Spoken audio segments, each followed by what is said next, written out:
আসসালামু আলাইকুম। চলো প্রিপজিশনের একটা অদ্ভুত ব্যতিক্রম জিনিস শিখি। সেটা হচ্ছে আমরা অ্যাপ্রোপ্রিয়েট প্রিপজিশন দিয়ে শুরু করি। আমরা খুব কমনলি জানি যে এওয়ার এর পর কি হয় বলতো? অফ হয়। কি হয়? অফ। আবার আন এওয়ার এর পরে কি হয়? অফ হয়। ওর্থ এর পরে কি হয়? ওর্থ মানে হচ্ছে যোগ্য, হ্যাঁ? ওর্থ এর পরে কি হয়? অফ হয়।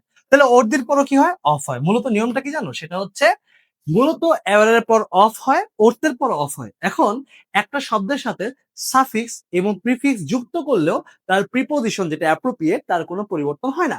যেমন এখানে দেখো এওয়ার ছিল তার সাথে আন নামক প্রিফিক্স যুক্ত করে দিছি অফ অফই আছে। ওর ছিল ওর তো নাউন যেহেতু শেষে টিএইচ আছে ও কি বলতো নাউন। তো ওরতের সাথে ওয়াই যুক্ত করে দিলাম মানে এটা অ্যাডজেক্টিভ হয়ে গেল। দেখো সাফিক্স যুক্ত করলাম তারপরও কি তার প্রিপোজিশনে কোনো পরিবর্তন হলো না।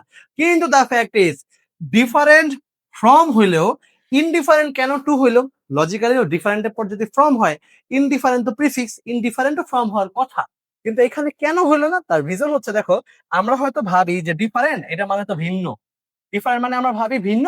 তাহলে এই বুঝি ইনডিফারেন্ট মানে কি অভিন্ন হবে তাই না? এটাই আমরা ভাবি। কিন্তু না, ইনডিফারেন্ট মানে কিন্তু অভিন্ন না।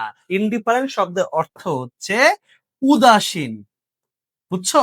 অ্যাপ্যাথি তারপর ইনডিফারেন্ট এর অর্থ কি? উদাসীন। ইনডিফারেন্ট সম্পূর্ণ আলাদা একটা শব্দ যার সাথে ডিফারেন্টের মিলই নাই, কোনো রিলেটেবলই না। জাস্ট দেখতে একরকম। তাই ইনডিফারেন্টের প্রিফিক্সও ডিফারেন্টের প্রিফিক্স যুক্ত করে ইনডিফারেন্ট হয় নাই।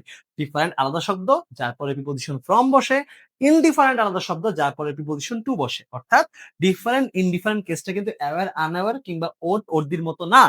বুঝতে পেরেছো? এইজন্য প্রিপজিশন ওই যে সাফিক্স এবং প্রিফিক্স যুক্ত করলেও যে প্রিপজিশনের কোনো পরিবর্তন হয় না, ওই রুলস মেনে চলে না। এটা এইচএসসির জন্য ইম্পর্টেন্ট, এডমিশনের জন্য ইম্পর্টেন্ট। ইনডিফারেন্ট টু মাথায় রাখবা, ডিফারেন্ট ফ্রম হলেও ইনডিফারেন্ট কি হয়? টু হয়। ঠিক আছে, ধন্যবাদ। সবাই ভালো থেকো। আসসালামু আলাইকুম।